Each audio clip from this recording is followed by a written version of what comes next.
So I finished this video yesterday in the first place, but my investigation technique was flawed. So I have rewritten a lot of the code of the connector, made some adjustments, and now I'm confident that we're gonna get a lot more and better results than I did yesterday. So in this video I'm gonna show you my microcontrollers, which one I use in game, and how the latest update can help you get the most performance out of your controller in which situation. Because you have more powerful controllers, but it doesn't mean that they're always the better choice. So I'm going to take you through it, the cost, the benefits and the downsides of each, and then we're going to see how they perform in game with the BM339. I believe that's the name of the plane. Doesn't matter. If you want to keep updated for more updates, subscribe, but let's just dive in and we see how it goes. I set up this little tray of all my microcontrollers over here, and in this video we're going to be mainly looking at the Arduino Mega, the STM32, the different versions of it, because they come in all kinds of sizes and shapes. And this is another one. We're going to be looking at the ESP8266 and ESP32, the Teensy 4.1, Arduino Pro Micro, Uno, Leonardo, Nano, and I believe that's all, right? We're going to be using the 7-segment displays in the 3-stack configuration, and we're going to be mainly looking at the heading, altitude and airspeed, because those are the 3 values that can change on a really high pace. And for this we're going to be using the jet from the marketplace, because it goes freaking fast and we can actually see the data change at a rapid pace and how the boards handle it. So while the game is loading up, I'm going to show you some new improvements I've made, and it's all about settings this time. So we've got a little settings button on top, and if we click it, it will open a settings menu. Now, because these values can actually, well, not mess up your processing of data, but it can overload your Arduino, resulting in some weird behavior on your screens, etc. It isn't going to brick anything, but it just, as a precaution, I included that you have to tick the button so you can alter the values. Now, there are 2 values that you can, 3 values you can alter actually, but these are just typed. Update every X frames and wait X milliseconds before sending. Now the first one, so update every X frames, is how many frames the game will send an update of data to your device. So it only sends data if it's changed, but it will also check every, in my case, 5 frames instead of every frame, because you could get really crazy with it if you took a deep dive. Things would just go sour really fast. Let me load up the plane. Here we go, fly. I'm going to show you in a second how that looks, so you can recognize for yourself and find that really sweet spot to get best performance out of your controller, because it can differ per controller, and I'm going to show you which one I'm going to be using in this video as well. And that's how we can actually measure the difference in performance as well. So we can change the baud rate. Default is 115200, which is fine. And if I want to save it, I'm going to hit save. And once again, just like the checkboxes, if I open it again, it's saved in here as well. Now, the COM ports have names now, so we can actually recognize them more quickly. In this case, I'm going to be testing the Arduino Uno first. And if I would unplug it, normally it would stay there, right? Or if I would plug in a new device, but oh, let's just plug in a new one because it's really in there. So I plugged in a new device, gonna close it, press refresh, and now we see that another device has been added to give you a bit more freedom on adding and removing devices without having to reopen the application. So now I removed it and it's gone, right? Now if I'm gonna start it, we can see that we're actually successfully connected to the Arduino. I've got the wrong Arduino though. So this one, start. Yeah. And the data is flowing. So that is working fine. If I would unplug it. Come on, here we go. And we're going to start it. Because it's still at COM37. Is it still in there? It is, right? Yeah, it's still a bit in there. Oh no, the game was stuck. There was an error connecting to Arduino. So that's going to tell us that, you know, it's not connected. We're still choosing that COM port, but there's something wrong. So, oh, stop, wrong Arduino, this one. Avionics is going to be using the indicated airspeed, heading, and altitude. So if you don't want them anymore, we can just hit untick all, and everything will be unticked. It's just something that I've been using lately a lot while testing, because, you know, somewhere there's a checkbox still ticked and etc. So for this case, you can just hit untick all, and everything will be unticked. Well, we can already see that it didn't wait long enough for the values to be sent to the Arduino.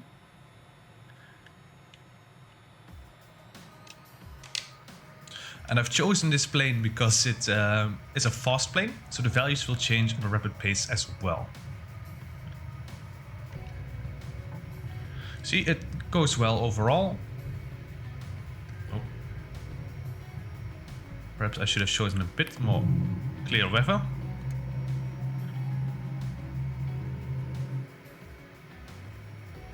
But you can see that sometimes the data gets corrupted a bit because it just gets passed way too fast for the Arduino to handle, the Uno at least. So I'm going to pause it, open the connector, stop it, settings, and I'm going to up this to 60. Now I've been testing a bit, so I know that it's 60 for me at least. I'm going to start it. I'm not quite sure about the frames per second if that's correct, but we're going to see. And we can see it. The performance loss isn't huge, right? It's still decent, fine.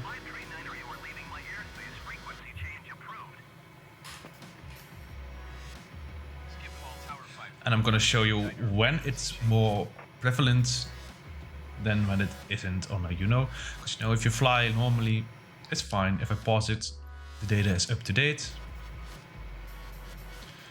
Now I'm climbed up to 51,000 feet. And now I'm gonna dive.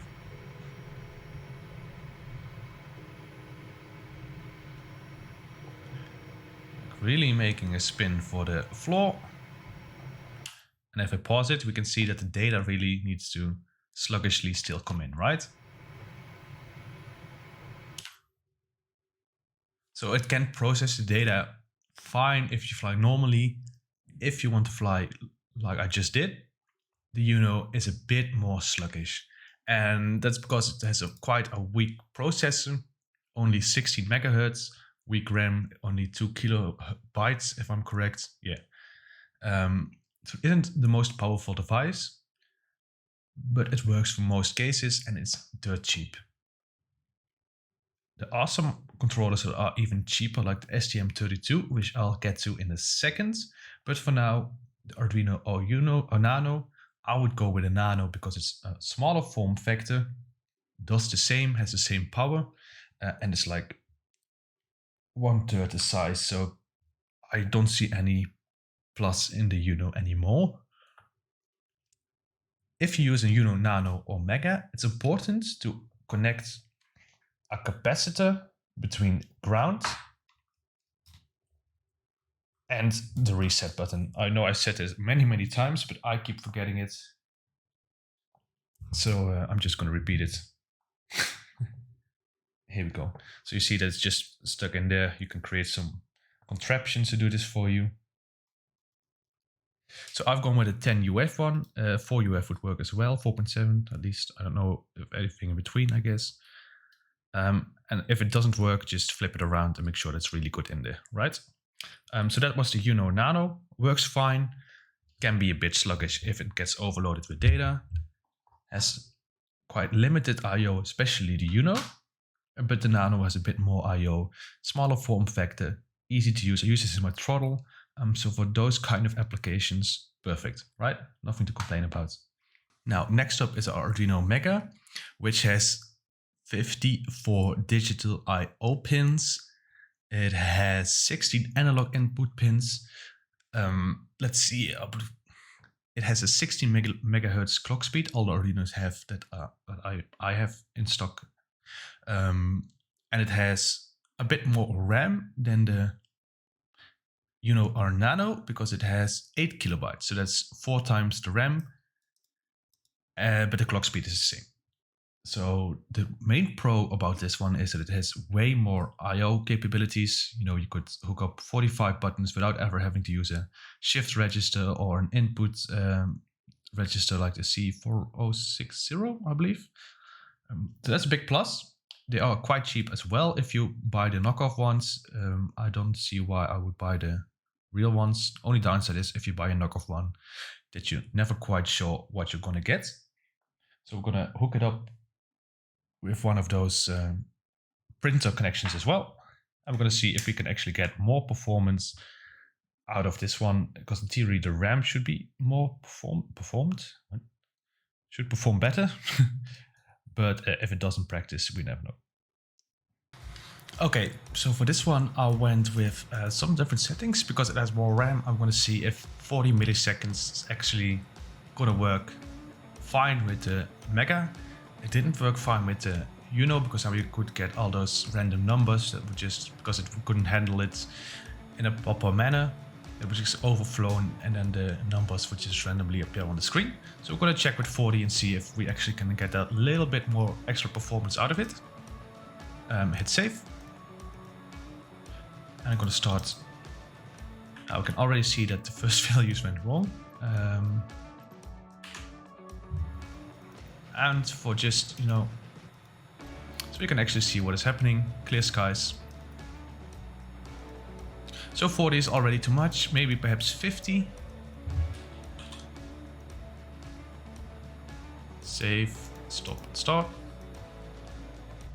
That seems a bit more stable. And remember, it has the same clock speed, so the performance gain shouldn't be that huge. It's just the RAM that's a bit more larger.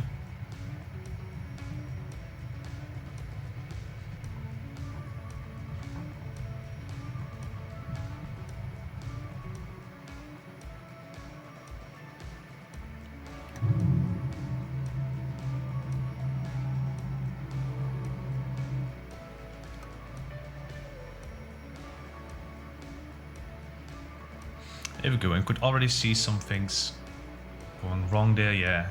So this is too much for it. So we're still not at the point that it's stable. So we're gonna change it, 55, I don't know.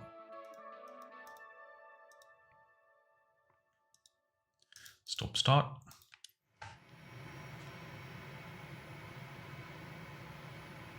Nope. 60, back to 60. Save it. And where is the, here it is. Stop and start.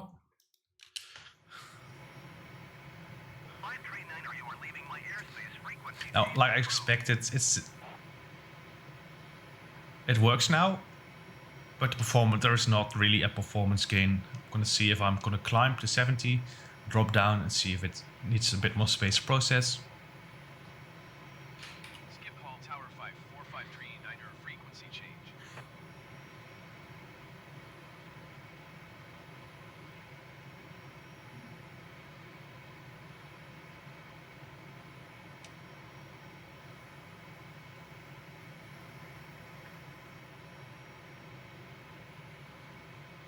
Okay, 70.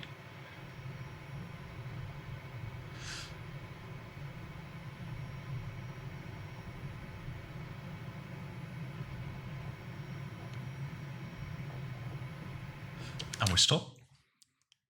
And we see that it still has a backlog. Is it shorter? Well, the performance gain isn't really that noticeable, if there is any. The only plus is that it has way more I/O. So for a button, for I don't know, inputs, LEDs, this works perfectly fine.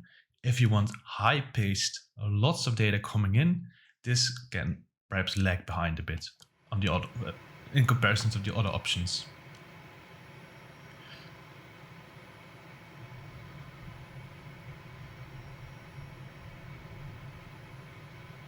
But once again, if you fly normally, it's all fine.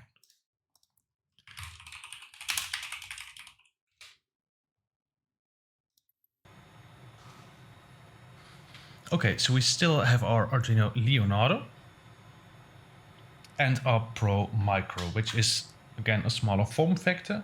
And it depends on which kind of retailer you get, if this one has more or less pins. The only difference between a Uno and this one is that it has 2.5 kilobytes of RAM. Yeah. And it can be used as an HID input, so as a keyboard or joystick without using any peripherals. It works fine for flight sim as well as a controller. Some inputs are a bit slower when you use them as a joystick though, like a rotary encoder. It works as a joystick, but it works way better as a direct input through something like the connector. So I would recommend this if you're going for a gamepad. Anything else, this works fine. I'm not going to test the performance because it's going to be the same as the Uno and the Nano. Now there's a weird little ducky in the ponds, which is the ESP32, which is this one. It's the newer version of the ESP8266. So 8266 is fine, very limited in I/O pins. And this one has just way more and is way more powerful. In theory, because I'm going to show you what I mean in a second. Okay, it has 512 kilobytes of RAM. It has 240 megahertz processor. And it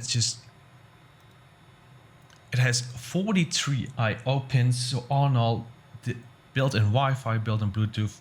So this should be a killer, right? It should knock the Unos and everything else right out of the park, I believed. But we'll see in practice. This one doesn't need a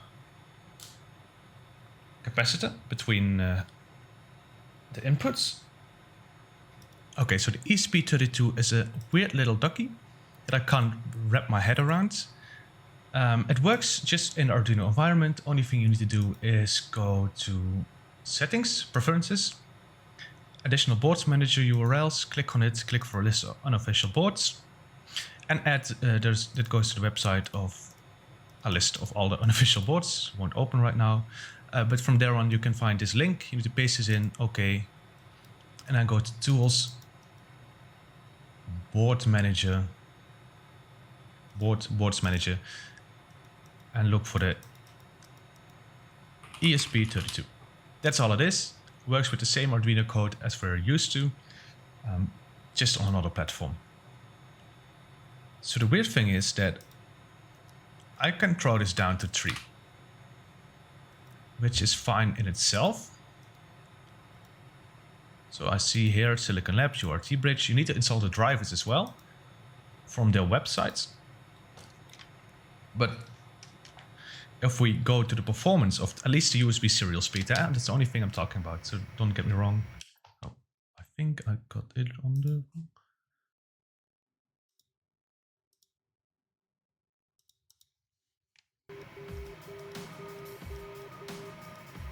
Okay, so we reached 70. And now we're going down. Like, it doesn't get overloaded, that's fine. I can already tell.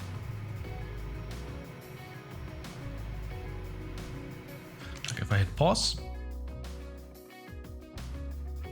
there is something about the way the ESP32 handles the serial over USB that makes it really sluggish. And I, for the life of me, couldn't find what it was. Didn't have the same issue on all the other boards, so it was really specific to this one. And I could change the values whatever I like. There is something in the board settings in Arduino that's making this slow as hell. So there is probably a solution, I just need to find it, but it's a bit more work than just plugging in an Arduino or plugging in a Teensy for that matter. So all in all, I would still recommend this board, but in my opinion it has different uses than the ones I'm using right now. If you want data over Wi-Fi, if you want data over Bluetooth, this is the way to go. Or perhaps even an STM32 with an ESP32 or 8266 attached to it. But just as a standalone way to process serial over USB data, not so much. So all in all, I like it, but it's not my favorite so far.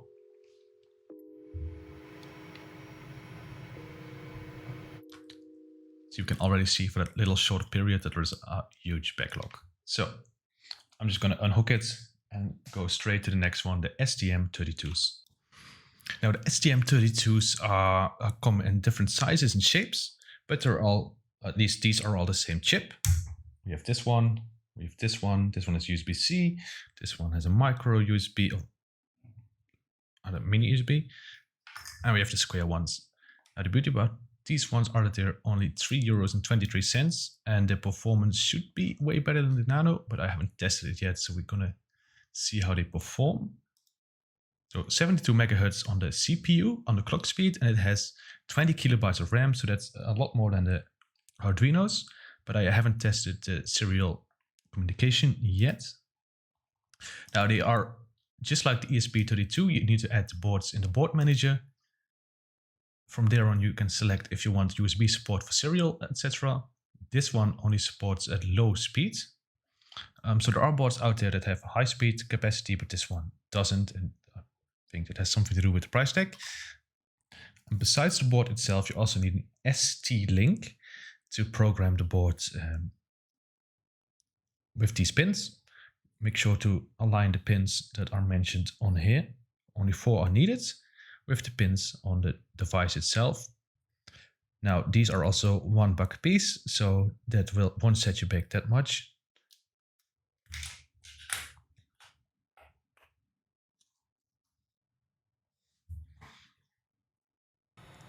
So I'm currently going to test it at 50, which is going to be a little bit faster than the Arduino.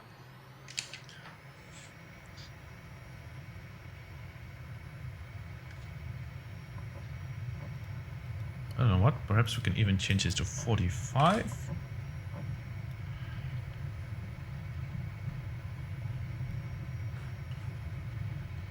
Nope, we can't. 50.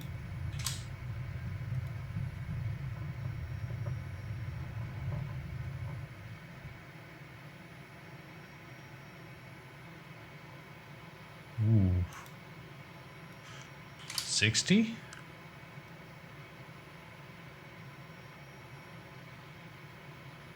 This seems more stable, and like I mentioned, this was the slow USB speed because I got the cheap board. I'm not quite sure how the others perform, but this one works fine at 60 as well, so a bit on par with the Arduino Nano.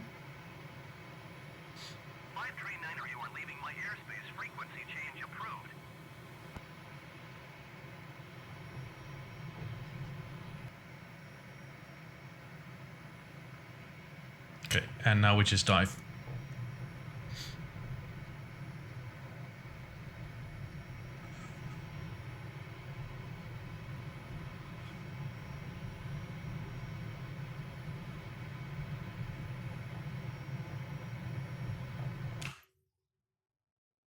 Here we go, and we can see that it's still lagging behind. Now there is a way to fix this with the frames. So let's say we change this to 10.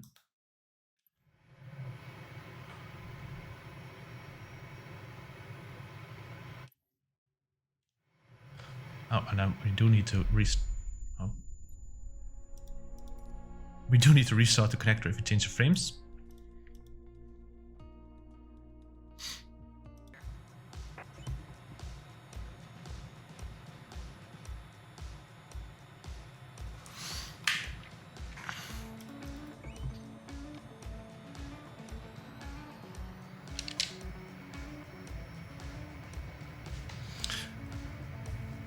So what we might be able to tell is that the sending rate still stays the same, but there is a bit of a bigger interval between the values that are coming in. So right now we can see that this goes from 123, 126, 129, so it doesn't go from 1, 2, 3, 4, 5, 6. It just skips a few frames before it sends its new value. And this will make sure that you can fine-tune it to your desire, that you can make the intervals bigger but the timing smaller, to make sure that you still receive up-to-date data but don't overload the device, and without having to deal with a backlog. So it's a bit of a choice for you. Do you want a backlog with pinpoint precise data that keeps flowing in, or do you want bigger gaps in between?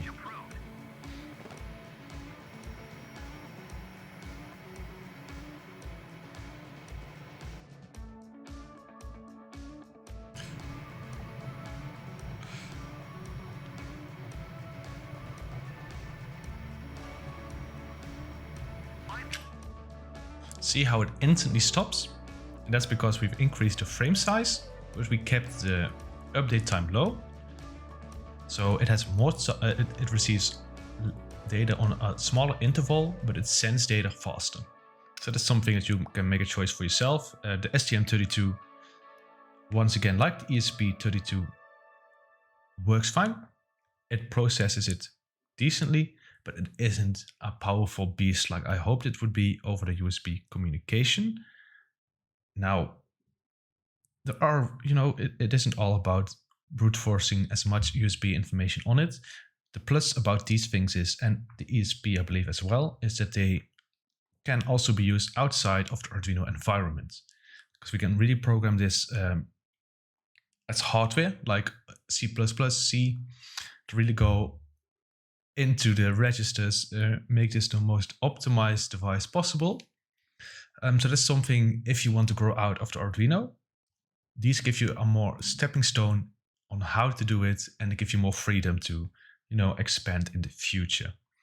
Because right now I've been testing this on the Arduino environment because A, it's easy to get into, and B, everyone, it's an entry level, If you are familiar with Arduino, you can use these devices as well. And that was my aim, to see which one is also user friendly. So the last one in a roundup is our Teensy.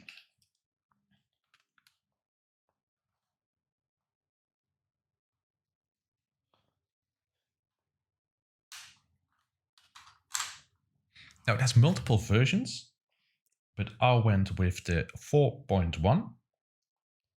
Here we go. So I'm going to hook it all up and I'm going to show you how this one performs. And well, I like to call it the beast from now on.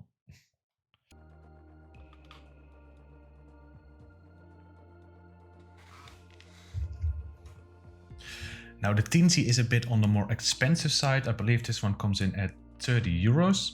It's the latest one, the 4.1. I'm not sure how much the older ones cost, but it's a monster. Okay, so I put the frame at 5 and the milliseconds wait at 20. So that's like 3 times as low as the Arduino and the other ones.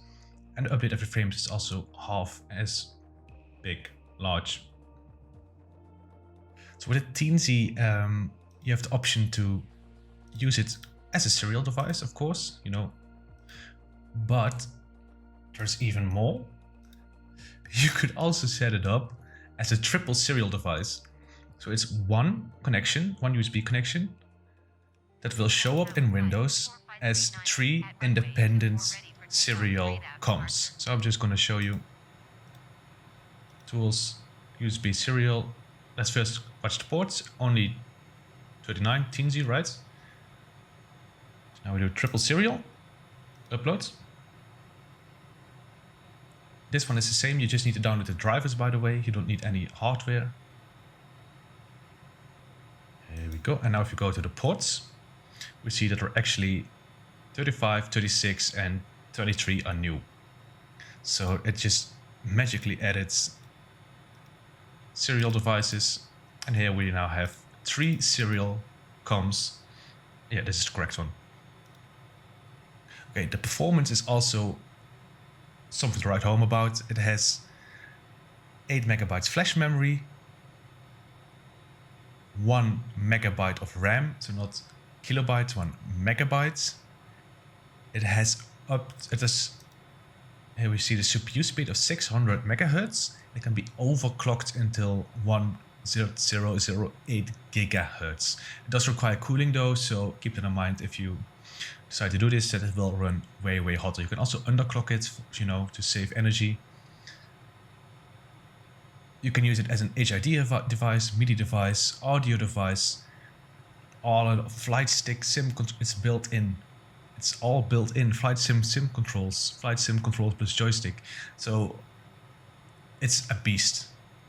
It has a bigger price, but it's a beast. Also, how many pins does it have? It has 40 digital pins, of which 18 can be used as analog pins. I mean, I don't know.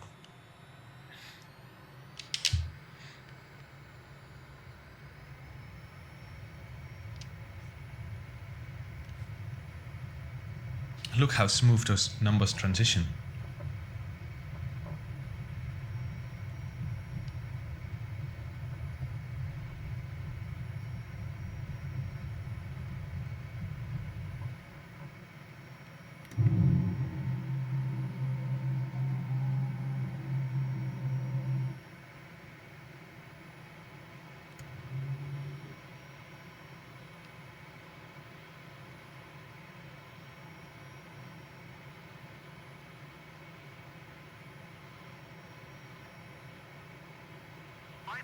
You are leaving my airspace. Frequency change approved.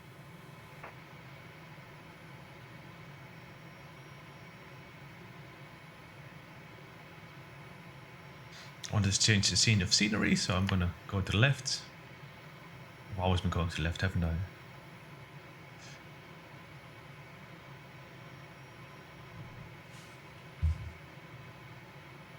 So here we have the altitude divided by 10. Here we have the airspeed, and here we have the heading. I did divide it by 10 because it looked more impressive and it could handle it, so. 539er, did you copy? Yeah. So we've had 70. And now we're going down.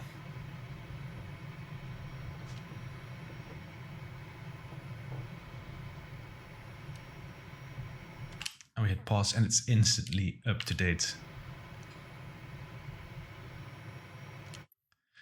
Now, there are some side notes.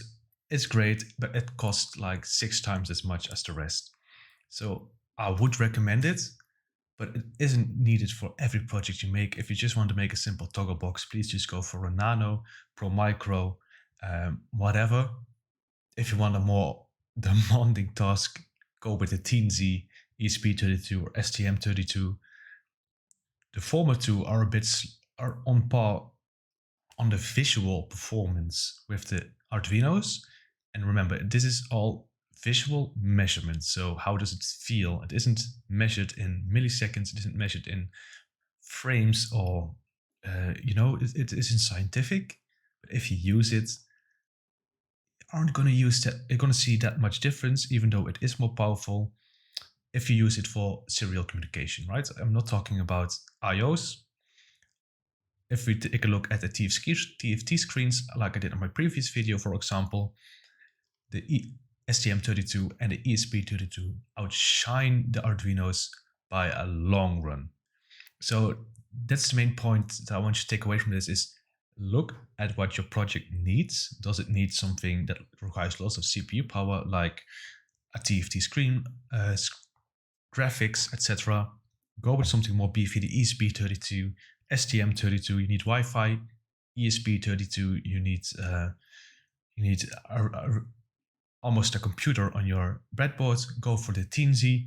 You want more serial comms on one device, Teensy as well. Simple projects, just starting out, exploring the Arduino environment. Go with a simple Arduino. Buy the knockoffs, they only cost a few bucks. And you can really get the hang of how to program these microcontrollers.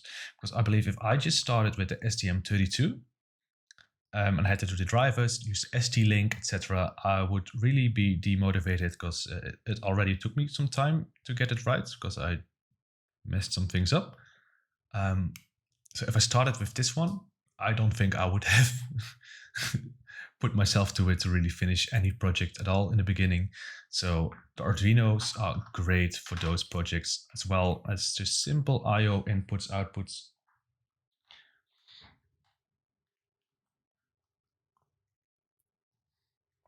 I mean, if you take a look at the Mega, it has so many pins. It's so dirt cheap, and you can, as a beginner, really integrate enormous projects with a simple Mega that I would say everyone should have one laying around on the desk if you use this hobby.